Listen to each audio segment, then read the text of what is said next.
ఈరోజు పరిశుద్ధాత్మ మనతో మాట్లాడుతున్న మాట యెషయా గ్రంథము 53వ అధ్యాయము 6వ వచనము. లేఖనం సెలవిస్తుంది, మన దోష శిక్ష, మన పాప పరిహారము యేసుక్రీస్తు ప్రభువారు కల్వరి శిలువలో భరించారు అని.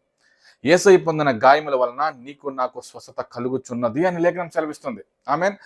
డియర్ ఫ్రెండ్స్, నేను పాపిగా ఉన్నాను, నేను దోషం చేసి ఉన్నాను, నాకు అందుకే ఈ రోగము, నాకు అందుకే ఈ అప్పులు, నాకు అందుకే ఈ అవమానాలు, నాకు అందుకే ఈ నిందలు అని నువ్వు ఎన్నో సందర్భాలు అనుకుంటావు కదా.